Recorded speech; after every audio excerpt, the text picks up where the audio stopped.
Keyshawn Davis had already been calling out Devin Haney following his recent fights. Instead of responding directly to that challenge, Haney shifts the spotlight to Shakur Stevenson first, while still keeping Keyshawn in the picture, which turns the lightweight callouts into a three-way storyline rather than a single matchup. You gotta watch what you say with and this is not even Devin, because Devin is very respectful of my game and I'm respectful of his game. He's a good fighter. But his fans will clip and Yeah. twist and turn things into something that is not. So I try to be real careful on what I say. True. This is guy Jay on Twitter. He a big Haney fan. He be always clipping and changing stuff. Shakur sounds down for it, but he's clearly watching every word because he knows fans will twist it. And with Haney already calling his name, that caution just makes the tension feel even more real. Do I think Devin Haney can beat me? Hell no. Hell no. Yeah. For me, personally, I'm on a different level than everybody. Yeah. And when it comes down to boxing, because Devin, he's a boxer. It's not like he's a stone cold killer who's just gonna go in there and try to knock me the fuck out. Yeah. He's gonna try to outbox me. Shakur isn't just accepting the idea here. He's basically daring Haney to try, and the way he says it makes it feel like this is turning from talk into real pressure. From a business standpoint, I don't like getting up here and negotiating against for myself. Sure. And for sure. But for me, I'm willing But to do make you the see fight it as happen. it being, like we always said, the Four Kings, even though you wasn't a part of it, the whole plot was like at the end of the road, there's gonna be two guys left standing, and that's the big fight. Do you see that as that's potentially what that could be? And right when it sounds like he's ready to go, Shakur pumps the brakes and makes it clear this isn't just pride, it's business too. I'm a bad motherfucker. Yeah. You are. I ain't gonna lie. At the end of the day, Devin Haney is a bad motherfucker in his own right, but when you say two guys standing, there's only one guy with me, and that's me. I don't see two guys, I don't see three guys. I used to, that was young Shakur mindset that had there may be two guys here. Oh, this guy gonna be here. Yeah. Now, it's only one guy at the top, and it's me. It's me versus me. Once I'm conquering myself, none of these dudes got a chance. So I don't care who you name. Hell of a fighters, I'll never take nothing away from them. I enjoy watching them, but I'm the best. Shakur is basically saying there is no rivalry in his head anymore. He gives Haney respect, but still sees himself as the only real number one. The scary part is how calm he sounds while saying it, like he truly believes nobody is on his level right now. It feels like he is calling the whole division out without even naming anyone directly. Now the pressure shifts to the rest of them to prove he is not just talking. Just more of my natural self, more of who I really am. In past fights, you guys see me, as more of a shell of myself, because I was killing myself to make the weight. I feel a lot better, feel a lot stronger. Haney is basically saying we have not even seen the real version of him yet because making weight was draining him and keeping him boxed in. Now he's talking like he's stronger, fresher, and finally ready to show more of himself in the ring. That hits different when you connect it to Shakur because Shakur's been loud about being levels above everyone and daring people to test him. If Haney really is coming in healthier and sharper, it makes that Shakur talk feel less like just noise and more like a collision that's getting closer. But there's still no confirmation that Shakur versus Haney is officially happening, and that keeps the door open for other matchups. With Haney versus Jermaine Ortiz still a strong possibility, boxing pros have already started reacting and weighing in on how both fights could play out. I'm very excited, big moment, just happy, looking for the biggest opportunity. But we know, Debo Dev is too big for Keyshawn. He's too big for Keyshawn. By the time Keyshawn moves up to 47, Devin will be, he'll never have the size of Devin. And let's be phenomenal. I mean, Devin's boxing ability, guys, is... Zab is basically shutting the door on the Keyshawn talk right away. He's saying the size gap is real, and that matters more than hype. And he's not just praising Haney, he's telling you his skills are already elite. That kind of talk is how fights get heated fast, because now it's not if Haney is good, it's who can actually deal with him. And once pros start saying that out loud, the pressure starts building. And now we just seen the power You know what I'm saying? We watching a smaller Keyshawn. Not saying Keyshawn's not good.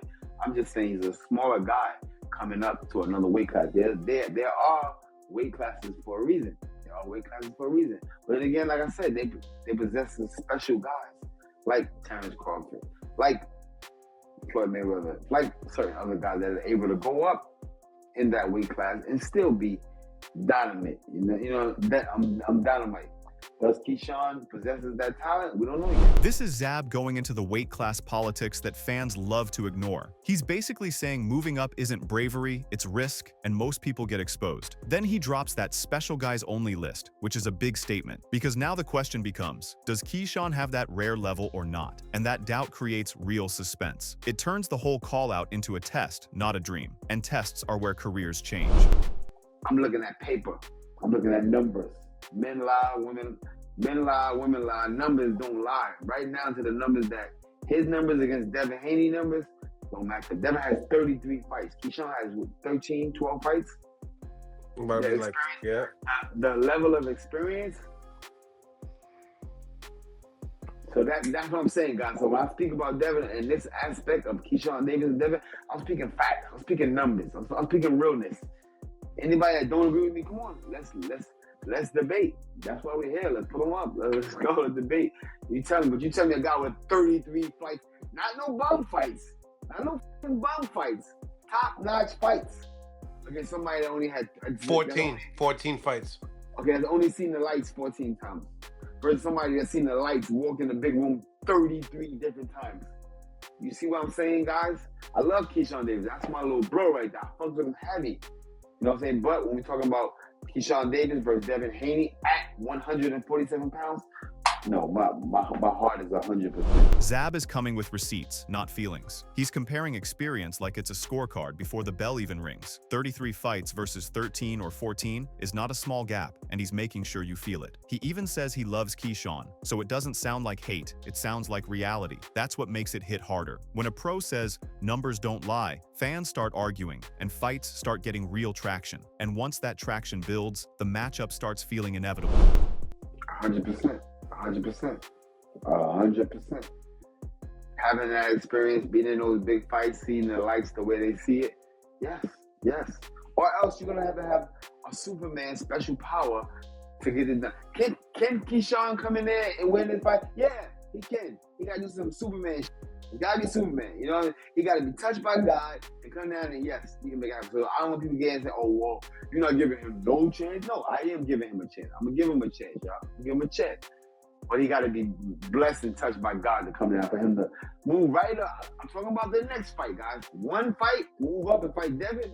No, bro, you can't do that. This one is Zab basically saying anything can happen, but also saying be serious. He's giving Keyshawn a chance, but only in the most extreme way possible. That's a loud message without saying it directly. He's warning that jumping up and fighting Haney right away is not smart. And when pros talk like this, it usually means they see something fans are missing. It adds drama because it sounds like a setup for a hard lesson, and nobody wants to watch a young star walk into a trap.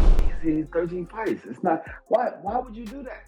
Boy, he got so much more people to fight, so much more time to go in there. What is the infatuation? I can see if Devin Haney did something to you. You know, he smacked you. You know, he took your bed. You know what I'm saying? Like, it's different. I got a personal vendetta against this boy. He ain't done up to you. I mean, you jumping up there. I understand he's chasing greatness. I understand that he's greatness, but sometimes you gotta watch it. Gotta watch it. Don't try to put yourself in a room where you're trying to impress people and you miss out on the major goal that's there. Let it for impressive people. Just keep climbing your path. I think he's in a beautiful division and a division where he can become undisputed champion of the world. Why jump up and risk all that to fight a bigger, stronger, faster guy? You know what I'm saying? I mean, I'm pretty sure Keyshawn wouldn't agree with none of those attributes that I just named. But I mean, when we look at it, yeah, Devin's bigger, stronger. I mean, he beat bigger guys than Keyshawn. You know what I'm saying? Greater competition, guys with better records than Keyshawn. You know what I'm saying? So it's like, I mean, that's what I'm saying. I'm not saying nothing else. Keyshawn is dope. He's fantastic. He stay where he at, try to become undisputed champion of the world. He got my vote. I believe he's gonna do it. I know he's gonna do it. Ain't nobody gonna fuck with him. But to jump and go up to another weight class to go try to tamper with another man's situation, I just don't. I'm just not agreeing to that one. Zab is talking like an older brother who's trying to save somebody from a bad decision. He's basically saying Keyshawn has a clear path where he can become undisputed, so why gamble it? And he keeps repeating the same point. Haney is bigger, stronger, and has faced better competition. That is not just analysis, that's a warning. The way he says it makes it feel like the fight would be personal for the wrong reasons. And when a legend says don't jump ship, it makes you wonder what he knows. Because if Keyshawn still pushes for it after this, the tension only goes up. It ain't nothing to me, because until it happened, it don't really mean nothing to me. Because, see, Devin the dog, he'd take a fight that really don't make sense for him, just to shut a dude up. Like, Dev is competitive. He don't play when it come to, a dude could come to the gym and say that and he'd go spar with him. He's just like that. Like, it's times I had to tell him, a dude could come in the gym as a stranger. He don't know who it is years ago. 181, this is why he a lightweight. And he'd be like, put him in the ring. It'll be a dude from Cuba or somewhere else. He don't care who it is.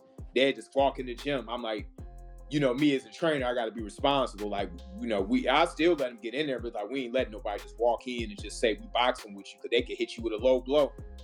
They could be somebody sent up in there. But my thing is I don't listen to call outs, because a lot of times it ain't really realistic when it come down to it. Mickey Bay is basically saying he doesn't get moved by callouts because most of them never turn into a real contract. But at the same time, he paints Haney like the kind of guy who will take a fight just to shut someone up, even if it does not make perfect sense on paper. The gym stories make it feel real, like Haney's competitiveness is not for cameras, it's who he is. And that is where the suspense comes in, because a guy like that can get pulled into the wrong kind of fight fast. So if Jermaine Ortiz really is in the mix again, this is the type of matchup Haney might accept just off pride. Now it is about what becomes official, not what gets said online. You like to fight? Yeah, for sure. I love to fight Devin Haney. Me and Devin been had a little controversy back and forth for some years now. Honestly, I'm gonna be real with you. And Bill and Haney been in my DMs, DM me and stuff like that. So I already knew what they was coming to the fight for. I'm gonna be real with you. They was coming to fight to watch me, for sure. And since that I won in spectacular fashion, I feel like, let's get it on, let's fight. Keyshawn is not hinting anymore. He is flat out asking for Devin Haney. He brings up years of back and forth, so this is not a new beef, it is old tension. Then he drops the DM part, which makes it feel way more real than fan talk. He is basically saying the Haney team has been watching him closely, and because he says he just won in spectacular fashion, he is using momentum to force the issue. Now it feels like one call could turn this into a real fight, and if Devin answers, it gets personal fast. For it happened right away, if it make money, it makes sense. Yeah. Be real with you. Like, me right now, I'm gonna be real with you. Like, I'm gonna be real with both of y'all. I'm in a position to where, like, I can stay at 140 and I can just go crazy at 140. I don't have to go up to 147 to fight none of them fighters. Right. I'm making the decision to go up to be great. You know what I'm saying? And as long as that respect level is there, as long as that is worth my time moving up to fight Devin Haney, I'm gonna fight him. If it's not worth my time, Keyshawn is gonna make the right business decision so I can get in that position again, so they will respect my name. Keyshawn switches from emotion to strategy. He is saying he does not need 147. He can dominate at 140 if he wants. Moving up is something he is choosing, but only if it pays and feels worth it. That is the suspense, because he is open to Haney, but not desperate for him. He wants respect and the right money before he risks the jump. So the fight is not just about pride, it is about leverage, and that makes negotiations messy and interesting. One bad offer and he will walk. And there's another champion out there. His name is Lewis Crocker. He's a 147-pound champion. Me and Eddie Hearns already been talking about him before Devin Haney even surfaced the platform. You know what I'm saying? And he's from the UK. So I would love to go to the UK and fight Lewis Crocker as well before I fight Devin Haney. This part is Keyshawn widening the story instead of locking onto Haney. He names Lewis Crocker and says talks were already happening, even before Haney popped up. That is a subtle shot, like Haney is not the only plan. He even talks about going to the UK, which makes it feel like a real career move, not a call-out. It also creates a twist, because fans want Haney, but Keyshawn is looking at belts and roots. So now the question is, does Haney become the target or just a headline? Either way, the pressure keeps building, and the longer it drags, hashtags, the louder the crowd gets. 3 fights is what I want to fight this year. So once I fight Lewis Crocker, my first 147, yes. Woo. My first 147-pound fight, Lewis Crocker, then of course I go fight Devin Haney right after. Now he is basically laying out a schedule like he already sees the year mapped. First fight at 147, then next, then keep it moving. That is confidence, but it is also a challenge because plans like that only work if teams agree. It makes fans start counting days and calling for names, and it adds suspense because if one piece falls apart, the whole plan changes. So every announcement from here matters more. It feels like the calm before a loud year. One phone call can flip the whole order. I feel like the ones with the belts at 147 are the best possible fights. You got Rolly Ramirez, he's a name with a belt. You got Devin Haney, he's a name with a belt. Mario Barrios about to fight Ryan Garcia. You know what I'm saying? And you got Lewis Crocker that fought for the vacant. So in my opinion, I feel like he's the only one that's kind of like, you know, in the way. You know what I'm saying? So I'm willing to move up. Keyshawn makes it clear he is chasing belts, not just clout. He lists names like he is scanning the division for the fastest path. Then he says one guy is in the way, which is basically him calling out the roadblock. That is how real rivalries start, when someone gets framed as the obstacle. It turns the division into a ladder, and he is telling you he is ready to climb it. The thrill here is that belts force action. You cannot hide from them forever. And if he keeps winning, those names stop being talk. Somebody is going to get called to the table. I'm gonna promise the fans, Keyshawn is back and better, man. God got his hand all over me, man. And with God, I can do all things through Christ who strengthens me. You know what I'm saying? And I really believe in that. My faith grew with this time off. You know, this time off really just made me a better person overall. You know what I'm saying? I always could fight. You know what I'm saying? But now I got my spirit back in line. You know what I'm saying? The main thing is the main thing. I'm keeping the main thing the main thing. And I'm back and better. The businessman is back, man. The amazing. He's back. This is Keyshawn showing a different kind of confidence, not just boxing talk. He is saying the time off fixed something inside him, and now he feels aligned again. That kind of statement usually comes right before a serious run. He is basically telling fans, I am not just back, I am better. And when a fighter starts talking like that, it makes people nervous in a good way, because it sounds like he is about to take bigger risks and demand bigger fights. Now the only question is who is brave enough to meet that version of him. If he is telling the truth, the division is in trouble. When he's, I was 6-0 fighting people with 30+ fights, bro. I don't mean it from that. What I mean is stopping them. Why is he stopping? No, I'm playing. I'm playing, bro. Nah, why Devin Haney, bro? Honestly, because he's a star. He's a superstar. You asking that question. I felt like that's what it was. But go ahead. Yeah, like at the end of the day, I'm ready to fight anybody. So I'm going for the stars. And I know Devin Haney is the same fighter from when he was at 35. He's the same fighter when he was at 40. Now he's at 40. So he ain't nothing changed. But his weight, you know what I'm saying? I will knock Devin Haney out, guaranteed. You know, I just feel like, shouts out to Devin, though. You doing your thing. Like, I have no problem against you, bro. But we talking business right now. I will knock Devin out for sure. Keyshawn is not being careful at all here. He is saying he wants Haney because Haney is the biggest name. Simple. Then he doubles down and says Haney has not changed. Only the weight did, which is a dangerous claim because it puts Haney's whole style under a spotlight. And when he says, I will knock him out guaranteed, that is the kind of line that forces a response, even if he tries to keep it respectful. Now it feels like the call-out just turned into a real challenge, not just social media noise. And once a knockout gets mentioned, the tension instantly rises. Hopefully, bro. I hope he would take the fight. In terms of answering your question, a bright enough star, he's already entertaining me on Twitter and social media and stuff like that. So I guess he sees some money potential in this fight right here. But what I would like to do is I would like to become champion, because that just speaks for itself. Once I come to champion with the table, you can't play with me. You know what I'm saying? Like, everybody know me. People know me. I can go to the UK and sell. Like, I can go anywhere and sell. My first main event, I sold 10,000 tickets. I sell, period. You know what I'm saying? That's why he's entertaining me, because I am a star. But when I come with that world title, whether I beat Dalton Smith or I go move up a weight and beat Lewis Crocker, once I come with them word titles, it's just a different story. This one is Keyshawn thinking like a businessman, not just a fighter. He is basically saying Haney is entertaining it because there is money in the fight, but he also makes it clear he wants a world title in his hands before the big showdown. His point is simple. Once he has a belt, nobody can treat him like a maybe anymore. He even brings up ticket sales to prove he is already a draw. So the suspense is not, does he want Haney? It is, how soon does he want him? If he wins a title first, the pressure on Haney to answer gets way bigger. At that point, it becomes hard for anyone to ignore him. And I also feel like, let the fight build too. Like, I'm not saying let it build all the way to 2028. You know what I'm saying? We can still fight this year. I really want to fight. If I can have it my way, I want to fight 3 times this year. So if I can fight another fight before I fight Devin, I feel like that makes a lot of sense for me. He is trying to balance hype with timing. He wants the fight to build, but he is also saying do not drag it out for years. And he keeps pushing that it can still happen this year. The 3-fight plan matters because it shows he is staying active and trying to build momentum fast. That adds tension because one big win in between can change the whole conversation overnight. If he takes another fight first and looks explosive, the Haney call-out will get even louder. And when momentum builds like that, fights usually become unavoidable. Like Devin Haney. And now being that the champion, Keyshawn definitely gonna get less, because he's a challenger. The champion should get more. We know that. How much more necessarily depends on the gap in talent. Keyshawn is a former world champion. Keyshawn has a Olympic pedigree, and has a lot. Ticket sales? I don't know about ticket sales. I don't know how you can really gauge the ticket sales. Read myself. I think Keyshawn is a Devin Haney got booed in his hometown.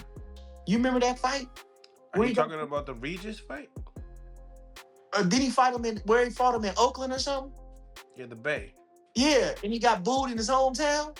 I don't know. But he sold that out, I think.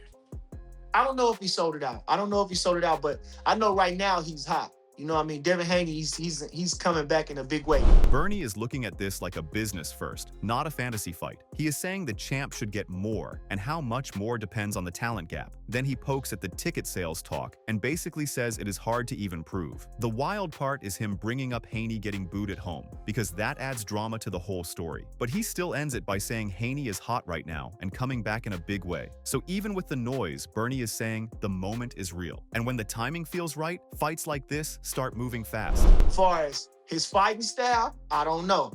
Now, as far as, with the drama and everything, his name is big, but now as far as the fighting style, I don't know, so I don't know. I think it probably would take, with anybody, it would take, listen, man, Floyd was a superstar in the boxing, but he wasn't bringing them in like he fought Sosa. And they was talking about it, and Larry Merchant was talking about how people were just wandering in off the boardwalk to watch him fight. And he was a superstar, probably pound for pound, at the time. So it's different things you got to do to get the public interested in you fighting. It's not necessarily about your fighting, but it should be other things that they invested in to want to see you. So I think the promoter should do a little bit more about getting the guys more publicity, but it's a hell of a fight. In the boxing world, Keyshawn Davis versus Devin Haney is a hell of a fight. This one is Bernie keeping it honest about what sells. He is saying Haney's name is big because of the drama, but the style alone might not pull casual fans. Then he explains the truth about boxing. You need stories and promotion, not just skills. That is why he brings up Floyd. Even greatness needs the right build-up, but he still calls it a hell of a fight, which is important. It means boxing people already know the matchup is serious. Now it is about whether the promoters can turn it into a real event. If they do, this becomes must-watch. Yeah, that sounds real good. And I think Devin Haney really can't go nowhere else but that, I think, at 30-something fights, an undisputed champion, a 3-way world champion, it's really no holdbacks now. It's really no holdbacks. And I feel like he probably needs the better guys to bring out the best in him, I think he probably needs the better guys to bring out the best in him. And since, that narrative about him taking all these challenges, well, you can't abort that now. There's no aborting that now. You might as well just go ahead and ride that wave, you know what I'm saying, which is only going to be better in your favor anyway, whether win, lose, or draw. At the end of the day, when they tally you up, it's only going to make you look that much better. So shout out to Devin Haney, man. All of this shows one thing clearly. The lightweight and welterweight scene around Devin Haney, Shakur Stevenson, and Keyshawn Davis is heating up fast. There is no official fight locked yet, but the call-outs, reactions from pros, and constant back and forth are building real momentum. Haney is saying he feels stronger, Shakur is speaking like he is already the best, and Keyshawn is pushing hard for the opportunity. The pressure is rising from every side, and it feels like one announcement could change everything. Who do you think Haney should fight next, Shakur or Keyshawn? Does Keyshawn really have the power to trouble Haney, or is it too early for him? And if Shakur versus Haney happens, who actually controls that fight when the styles clash? Also, do you think all this pressure will force a big fight in 2026, or will it keep building for later? Let us know your thoughts in the comment section below, and do not forget to subscribe to our channel and tune in for more videos like this.